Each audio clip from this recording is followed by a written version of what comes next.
Now, we know LED lights are dropping like a rock, but I never thought I'd see name brand lights at 50 cents a piece, and that's what I picked up today. 50 cents for 8-watt Sylvania LEDs. Let's check them out. I never thought I'd see the day where they were giving these things away, but today they literally were giving these things away here. Here's my bill of sale. I got these at Lowe's with your Canadian funds, and as you can see, I bought 5 of them for 50 cents each. Had to pay a 75-cent LED recycling fee. So for the total of $3.25 plus the taxes, for a grand total of $3.64. There it is. So I got 10 of them here. So yeah, I know if you do the math, it's 5 because it says I purchased 5. But I went back and purchased another 5. I'm gonna make myself a light box for these, and I know they're not cool white, they're not daylight, they're warm white, soft white. But you know, that's what I'm using right now. My color balance on the camera is set for soft white. I figured let's just take these apart and see how they are constructed for 50 cents. And you see, these ones are only rated at 11,000 hours. So they're getting more realistic life expectancies now on these bulbs, because they used to say they were rated for 30,000 or 40,000 hours, but we know that that's never going to happen, right? But here's the bulb. It's plastic. Got a plastic reflector on it. Somebody's going to get upset, I'm sure, because I'm abusing a 50-cent light bulb. But the whole point is we're going to take this thing apart and we're going to see how this one is constructed. Now, these are not dimmable bulbs like most of the cheap ones. They're not dimmable bulbs, but let's just take a look at the construction of this, and then we'll hook it up and see how it looks. And eventually, in the next couple weeks, I'm sure, I'm going to put it over top of my bench in the light bar right now that currently has some CFL bulbs in it. This might even give me more light because this is going to be more directional. The CFL bulbs, of course, throw the light all the way around and not so much down, whereas these are going to be focused more down onto my bench. So 6 of these will probably give me more light than 6 of the 13-watt and 23-watt CFLs that are making up my light bar. So let's crack this one open. We'll get the good old spudger here. In my case, it's just a screwdriver. So we'll see if we can crack this thing open. This first one is giving me a hell of a time to get into, but the remaining 5 that I popped the top off, they popped off just like that. But this one here is glued on really good. We'll get into this eventually. These ones are actually glued together quite well. They're getting better. Used to be you could just pop them open, but these ones are actually sealed up pretty darn good. But get into it, we will. I just may have to.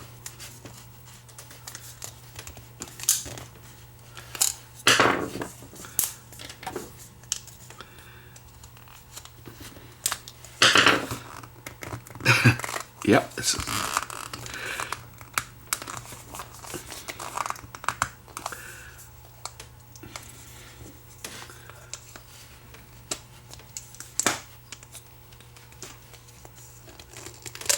There we go. And as you can see, it's got your standard arrangement of LEDs. There we have it. These have 15 LEDs. And they're all going to be, I'm sure, wired in series. We have our bridge rectifier here. I don't see any capacitor, so the capacitor must be on the bottom of this little board. And obviously a current controller. I wonder if we can pop off this little board and just look underneath. Looks like it just plugs in, so we should be able to lift this board off. I'm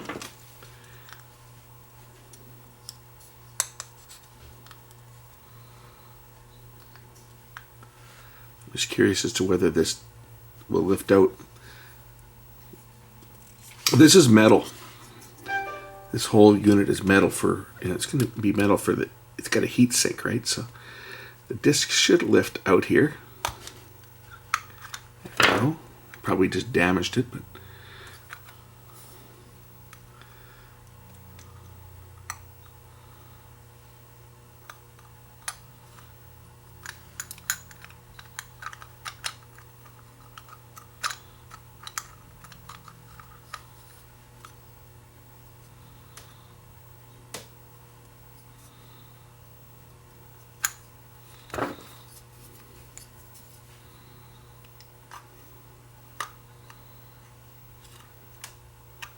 There's another circuit board in below here.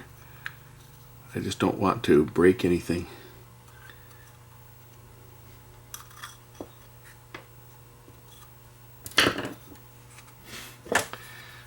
What's in here?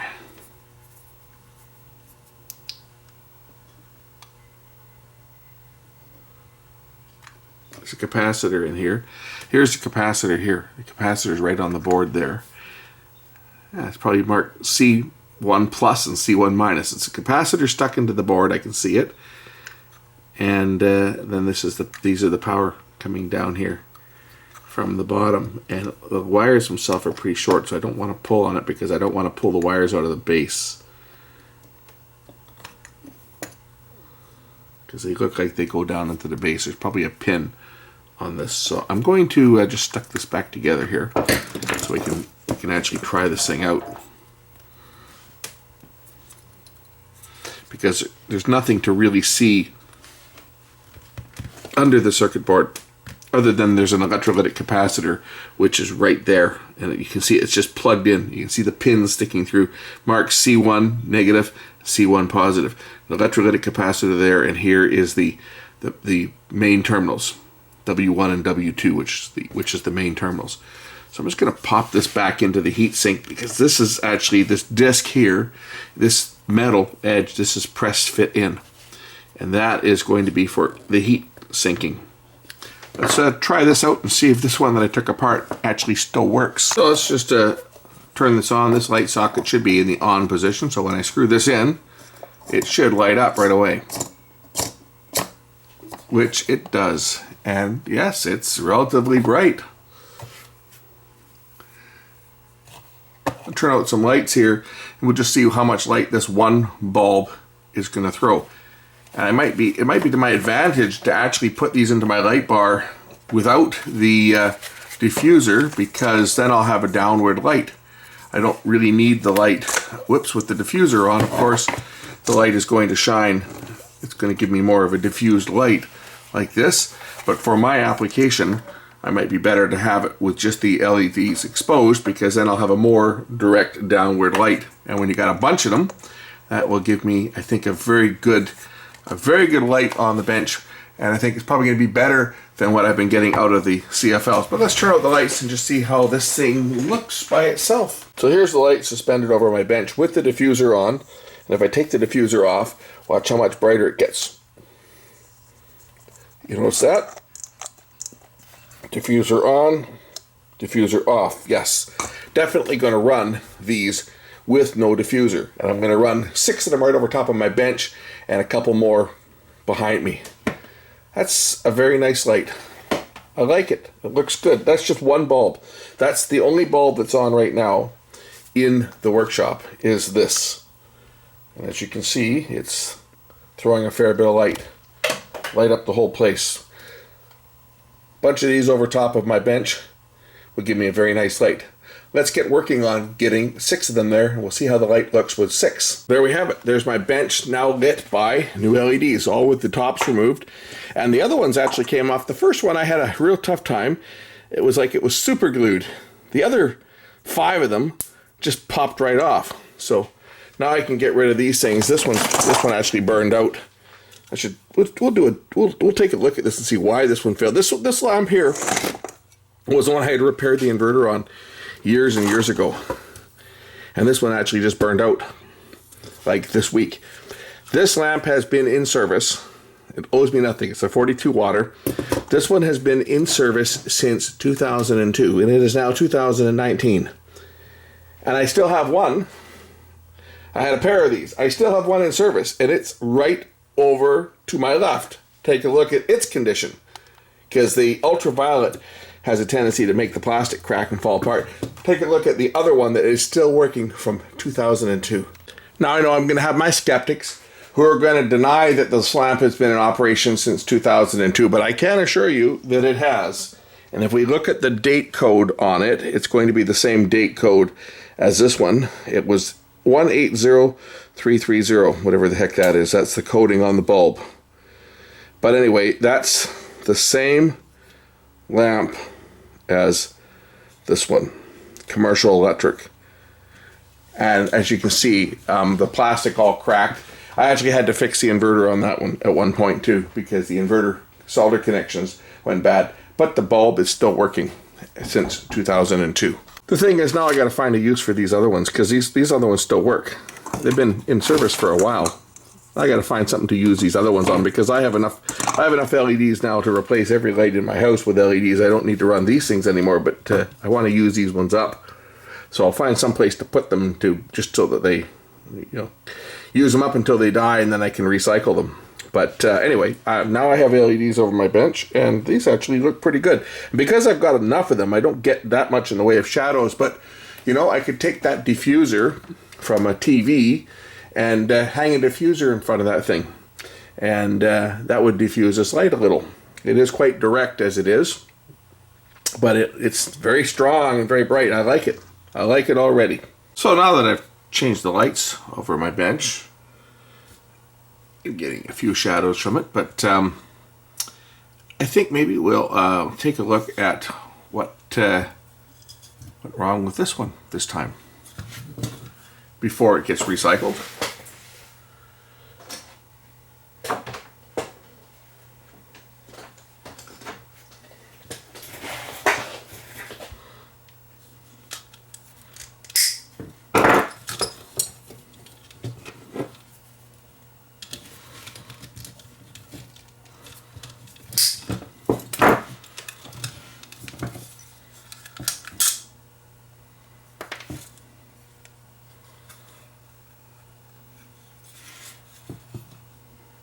I think probably this time the inverter has popped.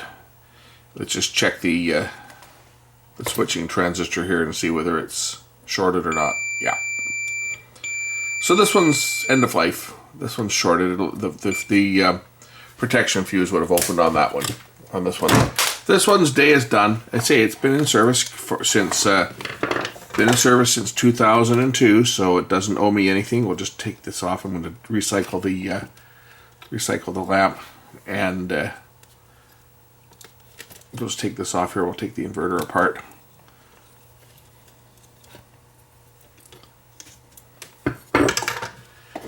Okay, now I can pop this out. Should be able to pop it out.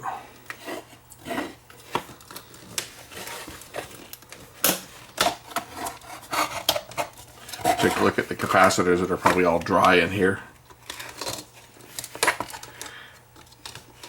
See what these inverters are like for these high power units.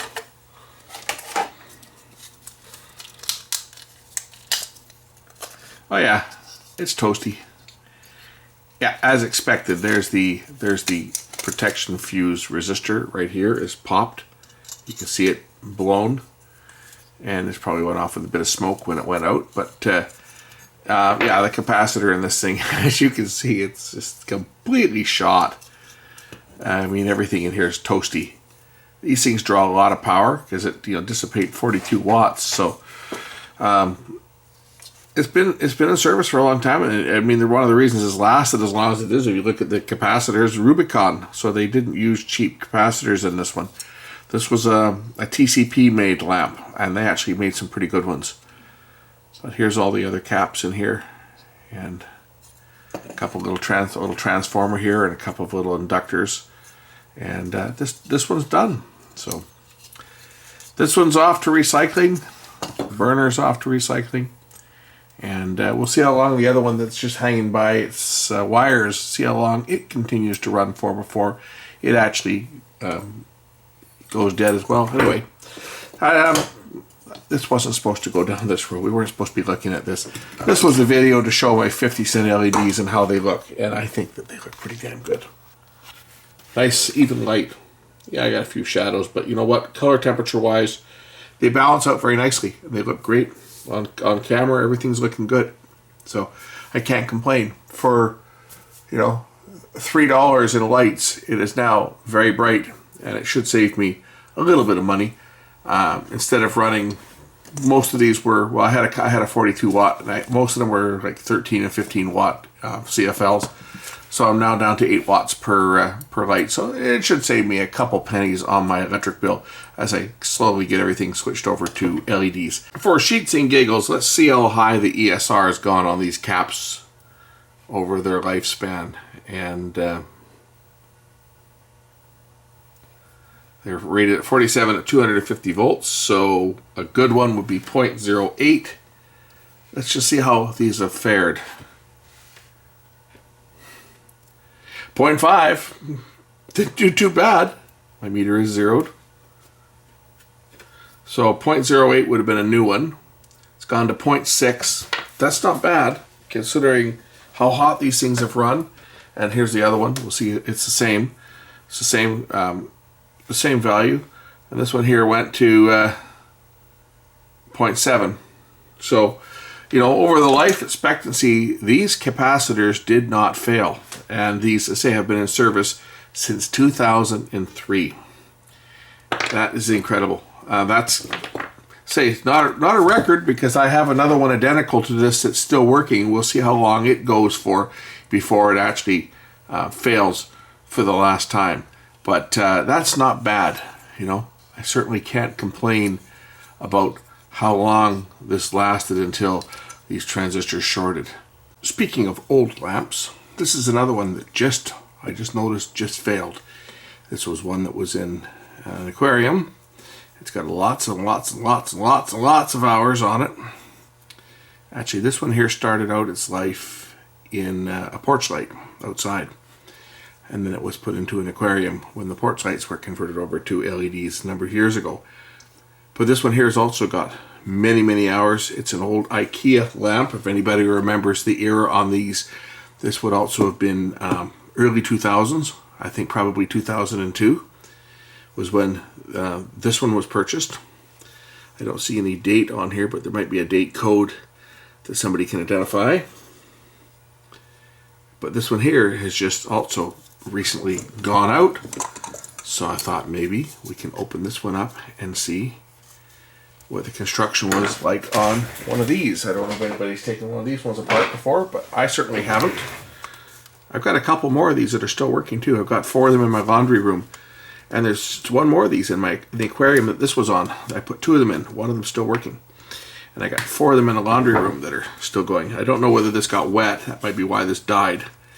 We'll find out when we get into here. Oh yeah, I have a feeling we know why the lamp failed, because the wires burned off the tube. That'd be why it failed.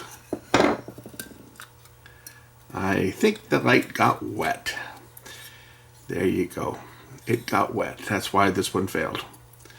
Yeah, they do say don't put them where they're exposed to moisture. And this one was in the canopy of an aquarium. And I guess it got wet. Now we know why this one died. 2 to go to the recyclers. Oh well. That's that. You can see the wires are all corroded here. You can see where it got wet here. And just burned through the wire.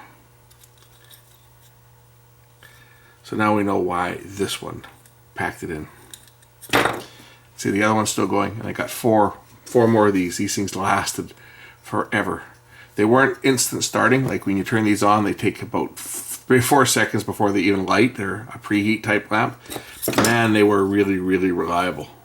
And some of the most reliable ones that I've seen were these ones. Anyway, thanks for watching. I'm going to clean up my bench now and get rid of all this stuff. We'll catch you in the next one real soon. Bye.